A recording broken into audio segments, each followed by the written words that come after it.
Okay, let's get this party started. Party time. Hi again. Hi. Night 5? 5. Is it 5 already? It's 5. Wow, look at us on a roll. Call us butter. Hi. So, we watched Drag Me to Hell. Yep. I'd seen it before, Yeah. shortly after it came out. So, quite a while ago. And I've never seen it. And this was actually your idea to watch it. Yeah. So let's watch Drag Me to Hell. Yeah, it popped up on a Halloween movies you must watch. So I was like, that sounds good. Yeah, Let's do that. I could see that being something that somebody would put on a list like that. I don't know that I necessarily would, but it's good. Yeah, I really enjoyed it. Synopsis, loan officer lady. She's working her way up in the world, trying to get ahead. People are assholes. There's challenges. And then she meets a crazy old gypsy lady who curses her because she doesn't give her a loan extension on her mortgage. Even though it was her third time requesting a mortgage extension. To be fair to the old gypsy lady, before she cursed her, this woman denied her a loan extension and stapled her face and tried to stab her through the head with a ruler. Because she attacked her. Sure. It's not a reason to curse people. So the gypsy woman ends up grabbing her button off her coat and cursing the button and giving it to her. Because that's how that shit works. Because that's how it works. And so she ends up meeting up with a medium dude who's like, wow, this is some heavy shit.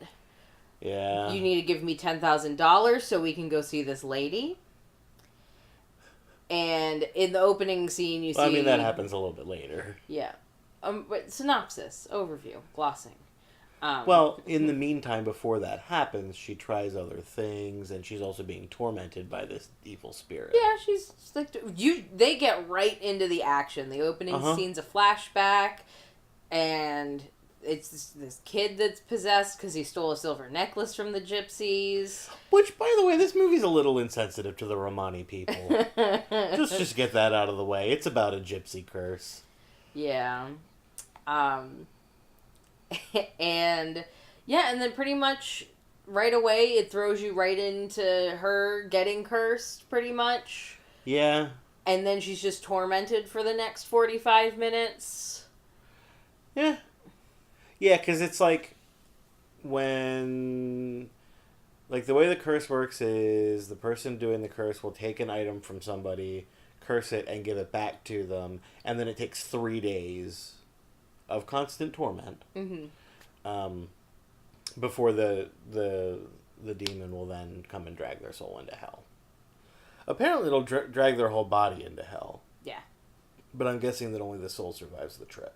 Yeah. Yeah, because she was all melty there when she was getting dragged into hell. Which she does. She does. She fucks up. So... Should have listened to RuPaul. Yeah. She fucked it up. She didn't actually have to lip sync for her life, but she had to do other things for her life. And she tried to act for her life, but that's debatable. You didn't like her acting? No, her acting was fine. It was okay. I was just trying to make... It was fine is a good way to put it. Just trying to make a good joke. Yeah. Yeah. No, it was fine. Her acting was fine. Justin Long is in this, which I think that he is a fantastic actor, and it sucks that he gets weird and, like, shitty roles. Yeah. But he takes what he's given, and he does the best that he can frickin' do. Yeah. Well, I mean, his role in this movie actually wasn't that bad. No. The movie is kind of not a super high-profile project or anything. No. But his role was well done. Mm-hmm. The character that he played was I think, pretty well written and likable. Yes. You, really like this guy. Mm-hmm. So... He puts up with all the bullshit his girlfriend's going through. The demon bullshit. All the demon bullshit with, like, he's not like, you're crazy, I need to institutionalize you. He's just like, I'm gonna keep throwing money at this problem until we can figure it out. If you need, it's not even just throwing money at it. He's very supportive. yeah, he's supportive, even if she's going crazy. He's very skeptical, which, I mean, you should be to an extent. They saw some shit that he kind of just poo-pooed. Yeah. That it's like, no, I mean, there comes a point when you're like, oh, this is actually happening. Yeah. But, like, yeah, he thinks that she's going crazy, and he sticks with her anyway and tries to help her any way that he can. Mm-hmm.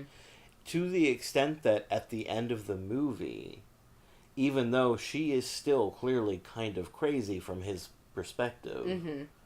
he's about to propose to her. Yeah. He's got the ring and everything. Yeah.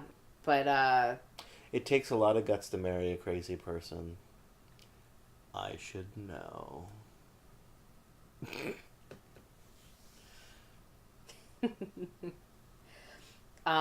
But it ends up that she doesn't get rid of the curse.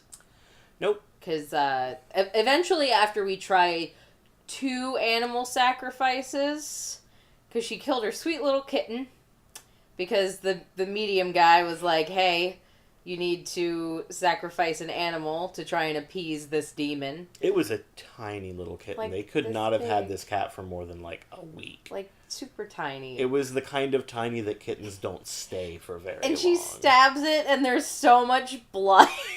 Yeah. You're like, this didn't come from a cat. There's a shitload of blood coming out of this. There was more blood than there was cat. Yeah. And, so that doesn't work. So when they go to this other medium, we find out is the lady from the opening scenes who tried to save the boy from the demon probably 20, 30 years ago. 1969, so actually 40 years ago. She looked good. She looked good for 40 years. Yeah, I mean, she was young-ish in the intro, but she had to still be in her 20s. Yeah. So she was pushing 70 probably. Yeah, so she looked good. She looked good. And so they try to get the demon, she tries to channel the demon to put it in a goat, but it ends up... They succeed at that. And they get it in the goat, and then there's a talking goat that's cussing out... It's amazing. It's so fucking amazing. This woman. Who's cussing out, was it Christine? I think it's Christine. Yeah, Christine is the lady that gets possessed. Yeah. And the pretty blonde thing that gets possessed because she won't give a loan to this gypsy woman. This gypsy woman who also did steal the candy off of her desk. Yeah. Yeah. I forgot about that until just now, but like... That was pretty funny. She stole her candy. While asking her for a favor. Like, mid asking for a favor, stole her candy. Yeah. Anywho. And so the woman banishes the demon from their seance, but the woman like has a heart attack and dies. So we're like, fuck, now what are we gonna do? No. And the guy medium's like, oh, well, you just have to give it to someone so someone else owns it by the end of the day, and then their soul will get ripped out instead of yours. Yeah. So then there's that like turmoil of who am I gonna give it to? Yeah, because like your immediate reaction to this revelation was, why the fuck didn't you tell her that 2 days ago? Yeah. And then her reaction immediately after that was, why the fuck didn't you tell me this 2 days ago? And he's like, because whoever you give this to is fucked. Mm-hmm. Can you deal with that? And so the first, after she realizes she can't do it to a stranger, she immediately calls her shitty coworker that just fucked up her promotion and has a little bit of dirt on him. So she's like, get your ass down here. And then she chickens out, and she doesn't give him the button. Because he cries. He cries. And she feels bad. She could kill a kitten, but there's someone who just screwed over her career. She couldn't do that to. Because he cried. Well, the kitten didn't cry. No, the kitten didn't cry. Maybe if the kitten cried, it would be alive today. It meowed so softly before she stabbed the shit out of it. Yeah. So fucked up. Yeah, it is. Well, and it was actually kind of funny because when the psychic guy tells her that she could possibly do an animal sacrifice, like a chicken or something. Those are his words, like a chicken. Yeah, just chicken. She was like, no, hold up. I'm not doing that. I'm a vegetarian and I volunteer at the local animal shelter. Bitch, you were gonna get dragged into hell. I think you can kill a chicken. I think you can kill a chicken. There's so many chickens. Yeah, and he was like, you're gonna be surprised what you're gonna do. Yeah. He's like, you're gonna do some crazy shit. And I was surprised at how easily she went from, I'm not gonna do that, to, here, kitty. Yeah. She says, here, kitty, too. Mm-hmm. Like, she gets a giant-ass knife from the kitchen and then says, here, kitty. Mm-hmm. And you're like, well, there is no mystery anymore. We know what she's going to do right now. Mm-hmm. But she goes back to the medium then and is like, can I give this button to a dead person? Mm-hmm. And so he flips through a couple books. He's like, I think it'll work. Oh, because the gypsy lady that cursed her died. Oh, yeah. Like the next day. I thought that I mentioned that. All the old people die in this. So she's dead. The lady medium's dead. Oh, yeah. Yeah. There's a lot of people dying. All 2 of the old people die in this. Hey, that's a lot of people of natural causes. For a horror movie, to die of natural causes? Yeah. That's a lot. Is a heart attack really natural causes? It's not supernatural cause. No, but when people say that somebody died in the real world of natural causes, that's not to contrast it against supernatural causes. No, I'm contrasting it with supernatural causes, like Yeah. getting dragged into hell by a demon. Like the Undertaker. The fucking coroner comes around and he's like, well, this one was natural causes, but I'm pretty sure this one was a demon. So she digs up the old woman. Mm-hmm. After she gets attacked by her handkerchief, which also, handkerchief, one of the best actors in this movie. The handkerchief was really good in this movie. It's the completely CG handkerchief. Yeah, the completely CG handkerchief. And we should mention, some of the effects in this movie worked. Some of them fucking didn't. Some of them were not Some of them good. did not work at all. What was the one that... Oh, when her, like, eyes popped out. Yeah, from dropping the fucking cartoon anvil on her head. Yeah, she's dreaming. Christine's dreaming about this old woman attacking her. Well, that wasn't in a dream. Oh, no, that did happen. That was like a hallucination. Oh, yeah, that was a hallucination. Oh, I forgot. Oh, yeah. She's out in her shed, packing up all her shit, because she needs to find $10,000. She needs $10,000, so her solution is, well, I guess I'll pawn my ice skates. Yeah.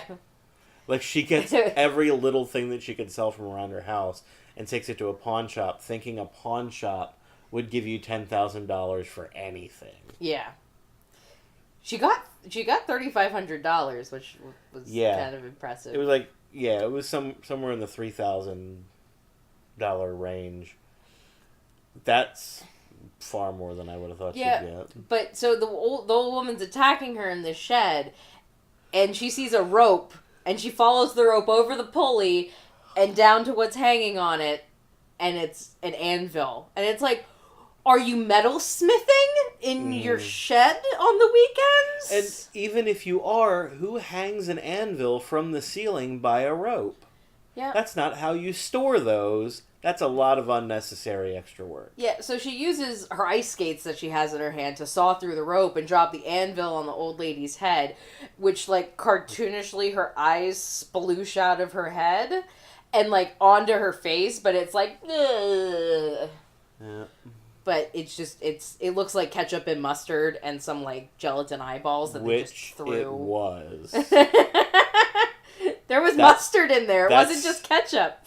Yeah, no, it was exactly that. Because Sam Raimi directed this movie. Sam Raimi, famous for directing the Evil Dead movies, and famous for inventing new and creative ways to cheaply and effectively get certain effects in your horror movies. Just ketchup and mustard bottles. The whole thing, like in Evil Dead, when the evil is chasing them around, and so like the camera is like doing all these agile movements over branches and stuff. He invented the technique to do that. And you know how he did it? He basically duct taped the camera to a plank of wood. And then just had him and a friend run with it? Yes. That's funny. Works. Yeah. But he's like the king of of coming up with like cheap ways. Really cheap ways to get effects in movies. So yes, it was absolutely gelatin eyeballs, and like ketchup and mustard. Yeah. So that I was like, nope. A lot of the other effects before that were great, and then I was like, no. Yeah, like I said before, there were a few that they just blew didn't all work. their budget on that handkerchief. Yeah, I guess so.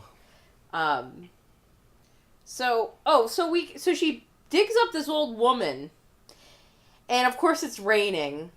And she has the envelope, and she, like, jams it in the woman's throat. The button was in an envelope at that point. Yeah, the button was in an envelope, and she jams it in this woman's throat. Well, she dug up a perfect rectangle of the coffin, like you do. This 120-pound blonde chick. Yeah. Just digs out an entire 6-foot deep grave. Yep. And, well, it starts filling up with water. And then, like, the corpse is bobbing, which was kind of funny. But it's like a corpse, but it's still, like, trying to attack her and hold her down. And then one of the gravestones falls over, and you're like, okay, well, she's just going to drown now. But at first she's freaking out that it's filling up with water. And I'm like, if you just wait, you can just float out. Like, the water has to go somewhere. Yep. And, of course, like, there's a dead body there that's trying to get you. So I understand her urgency, but I would still be like, there's gonna be a way out. I'm not gonna worry about it. Yeah, I mean, she was in a pretty fragile mental state to begin with. Yeah. So I can kind of forgive her freaking out like that, but realistically, you just wait because you totally float in water. Yeah. And, so she thinks that she's free from this curse. Done. But it's not that simple. It's not. Because she drops her shit like a dumbass in the car with her boyfriend and picks up an envelope, and you're like, oh, it has the button, and you can see it's a circle. Yeah, you can, like, see the impression that it made in the side of the envelope. Except, key point, earlier in the movie, she works at a bank, found a collectible coin, and gave it to her boyfriend because he's a huge nerd. So she ends up picking the one with the coin in it. Because he's a numismatist. Is that what coin collectors are called? Yes. Huge nerd. Huge one. So it's they're about to go on this big trip, and he's about to propose. And he's like, oh, hey, why'd you get rid of your coat? Because she stopped and got a new coat after begging this woman who had the shop closed to please let her buy this coat. Yeah, she's very reasonably like, we're not open yet. And she's like, oh no, I just want to buy this coat. And she's like, yes, but we're not open yet. She's like, please. Like, I understand you want to buy this coat, but come back when the store is open. But she somehow convinces her. But she's like, I wanted to start fresh. And he's like, oh, well, that sucks, because I found your button in my car. And you're like, oh my gosh, she's not free of the curse. Yep. And just in case you didn't make the connection, because they did not mention that coin for quite a while. Yeah, they make you forget about it. They make you forget about it, so they're like, well, shit, now they're going to be like, why did he still have the button? Because she clearly put it in the dead person's mouth. And he actually says, I think you may have that coin that you gave me, because the envelopes look kind of similar. Yeah. So playing to, like, the dumbest member of the audience. Yeah. They had to be like, it was the coin that was also in an envelope. That's also round. Yeah. It would have been so funny if he was like, I think you might have that coin that you gave me, because it was also in an envelope, remember? And the envelopes look very similar, because they're envelopes. And also, coins are round like buttons are. So then she's freaked out and ends up falling onto the train tracks and gets drugged to hell. End credits. Yeah, that's how they end the movie. Yeah. It's no nonsense all the way through the movie. Yep. Straightforward. Unlike Krampus, which doesn't really throw you into the action very quickly. There's a lot of build-up before you get anything all that interesting happening. And then at the end, when the movie should have ended, there were 2 more endings, like The Lord of the fucking Rings.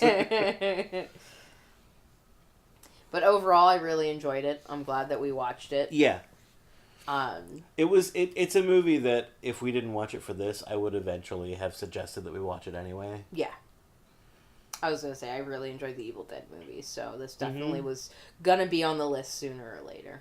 And you know that Casey really enjoyed and got the Evil Dead movies, because which one's your favorite? The second one? Okay.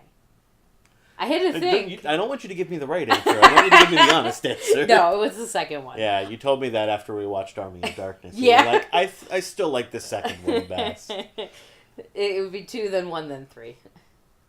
Oh, really? You like the first one more than Army of Darkness? Yes. I'm not sure that I do. I think I put them about even. Okay.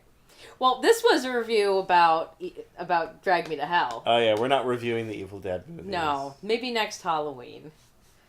Mm. Yeah, maybe next Halloween.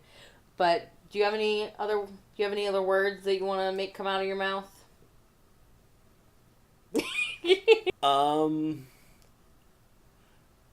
Again, I'm not sure that there's anything left to be said. I think we covered everything. Yeah, it was a really fun movie. Mm-hmm. They went and got lunch. Yeah. With their per diem. And they're money. like, "Ooh, what about this?" They're like, "Sam, check it out," and they just squirted on him, and he's like, "Yes." Thanks, guys. Have a great day. Have a great life. Have a great everything. Have a great.